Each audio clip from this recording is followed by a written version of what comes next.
أهلا وسهلا بكم في أفضل سلسلة رمضانية على اليوتيوب خواطر مع داعي، وهذه طبعا الحلقة الأولى منها. قبل ما نبدأ لا حدا يجي يكتب لي بالتعليقات قاعد عم تقلد بار يوتيوب ولا أحمد الشقيري، تمام؟ لأني هدول الاثنين أنا بشوفهم منافسين إلي، فأنا حاليا جالس أنافس على منصة خواطر مع أفضل شخصين صنعوا خواطر في تاريخ السوشيال ميديا. أوكي أحبتي الكرام، أيها السادة المستمعين، أهلا وسهلا بكم في سلسلتكم المفضلة واللي راح تصير مفضلة بإذن الله، خواطر مع داي. اليوم بنتكلم عن كافر كبير، يعني فيكم تحكوا كافر رتبة مدير، تمام؟ مدير الكفار. من شدة الكفر حتى الكفار انصدموا من إبداعه بالكفر والعياذ بالله. اليوم نتكلم عن شخص اسمه النمرود، اللي صار لقب لكل شخص لئيم وخبيث عندنا في بلاد الشام. لكن أكيد قبل ما نبدأ أول شيء كل عام وأنتم بألف خير بمناسبة قدوم شهر رمضان المبارك، والله يتقبل مننا جميع الطاعات يا رب. وثاني شيء أكيد ما راح أنسى هاي أجمل التعليقات من آخر مقطع، أكيد هاي العادة ما راح نبطل عنها. والآن حط لايك لو ما حطيت لايك واشترك في القناة وخلونا نبدأ. اوكي اول شيء وكبدايه لازم تعرفوا انه النمرود هذا كان شخص بطران، كان معاه الذهب والقمح والفضه وكثير من الموارد اللي مستحيل انك تتخيلها. يا حبيبي موارد ما راح تجمعها حتى لو دخلت تلعب فورتنايت وجبت 30 كل، هذا كله تخيلوا معاي، تمام؟ وقبل ما يصير ملك حتى مو بس هيك، كان النمرود شوي قليل ادب، كان عنده جاريات ونساء كثير. اوكي، وفي يوم من الايام وهو جالس يتحمم مع الجاريات والنساء والعياذ بالله، قايل لكم هذا البني ادم كان قليل ادب، دخل عليه شخص وقال له انت في يوم من الايام بتصير مالك الارض، انت بتصير الملك النهائي للارض في يوم من الايام. طبعا النمرود انصدم وانفجع، هذا البني ادم كيف دخل عندي على الحمام؟ وامر وقتها الحرس والخدم اللي عنده بانهم يقتلوا هذا الشخص ويقتلوا كل النساء اللي معاه بالحمام. النساء ما كان لهم اي علاقه حرفيا، بس خلص النمرود اتعكر مزاجه. بعد ما خلص حمام الدم هيك النمرود قال لك اوكي، طلع من غرفته وراح يتعطر يتشكلس هيك بالغرفه، فجاه يرسبن قدامه نفس الرجل اللي قتله. هون النمرود انفجع، قال لك هيلنا انت من وين اجيت؟ لسه من شوي ذابحك وقاتل ما بعرف كم امراه بس بسببك. ساله النمرود وقال له يا اخي انت مين؟ رد عليه الرجال وقال له انا ابليس. بوم عض على ايده نفس ايرن وتحول لهيئته الحقيقيه ابليس. النمرود انفجع، كان هذا ارعب واغرب يوم بحياته. ابليس طالع بالنمرود وقال له اسجد لي وراح اعطيك كل إشي، راح تصير انت الملك النهائي للارض. طبعا ايش تتوقعوا كان رد النمرود؟ بحكم انه كان جبروت وشخص متكبر، هل تتوقعوا سجد او انه رفض؟ النمرود طالع هيك بابليس وقال له اوكي وسجد لابليس بكل بساطه. ومن هذاك اليوم ابليس علم النمرود كل إشي، علمه السحر وحكم الارض وعلمه كل الاشياء اللي محتاجها حتى يصير الحاكم. وبعد ما تعلم النمرود كل هذا اول شيء سواه راح وقتل ابوه على السريع. وبعد ما قتل ابوه حط التاج فوق راسه وبوم، قال لك شو؟ قال لك نحن ملوك الارض ما بعرف ايش، قاعد يبربر. بعدها بدت حروب بين النمرود والحكام التانيين اللي كانوا موجودين بالارض، وحرفيا النمرود خلاص انتصر عليهم كلهم وصار هو الحاكم النهائي للارض، خلاص صار هو الحاكم الوحيد. المهم انه في يوم من الايام مر سيدنا ابراهيم عليه السلام من عندهم وشاف الناس تطلب الاكل من النمرود، والنمرود قبل ما يعطينا الاكل كان يسالهم من ربكم، والناس تجاوب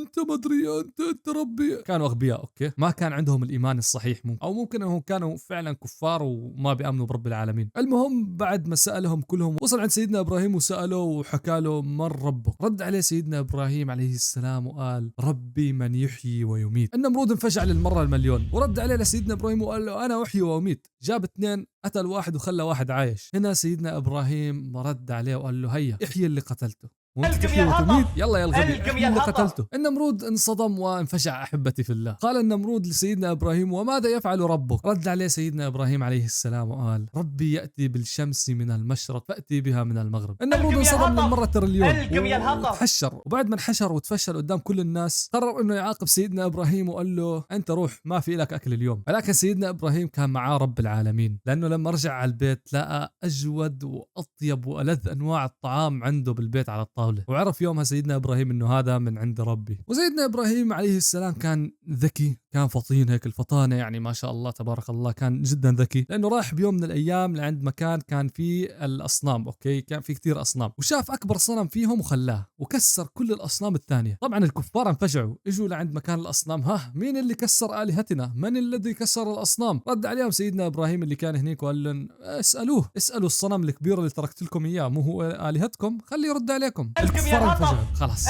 قرروا انه ياخذوا سيدنا ابراهيم ويودوه لعند النمرود. طبعا النمرود امر بقتل سيدنا ابراهيم على طول. طبعا سيدنا ابراهيم هون شو اللي سواء ولا شيء. وفعلا يا جماعه الخير الحرس والجنود للنمرود بلشوا يحفروا حفره ويجمعوا فيها الحطب ويشعلوا النار فيها عشان يرموا سيدنا ابراهيم داخل هذه الحفره اللي مليانه نار حرفيا. وفعلا اخذوا سيدنا ابراهيم ورموه داخل هاي النار. وبعد ما صارت النار رماد، يعني خلص انطفت، ما عاد فيها نار، يعني صارت رماد النار. رجعوا ولقوا سيدنا ابراهيم نفس ما هو بالضبط، نفس ما رموه، نفس ما حطوه هو لساته بنفس الشيء ونفس الوضعيه. انصدموا هون الكفار. طبعا السبب لانه ربنا يومها امر النار وقال لها كوني بردا وسلاما على ابراهيم. طبعا بالنهايه ربنا ارسل ملاك للنمرود عشان يسلم، والنمرود قال انا اسلم. هيل نا يا حبيبي. ربنا ارسل ملاك ثاني والنمرود فكر بالموضوع لك هيل نا، مستحيل يا حبيبي اسلم. اخر شيء ربنا ارسل جيش من الذباب قتل فيه كل جيش النمرود، حتى ما عاد عنده ولا جندي. ودخلت ناموسه لخشم النمرود وصلت لدماغه، وحرفيا هاي الناموسه ما كانت بخليته يقدر يعيش بقيه حياته بشكل طبيعي، كانت عايشه جوا دماغه. تخيل انت معي، كان حتى لما يجي ينام يمسك الزنوبه ويضرب حاله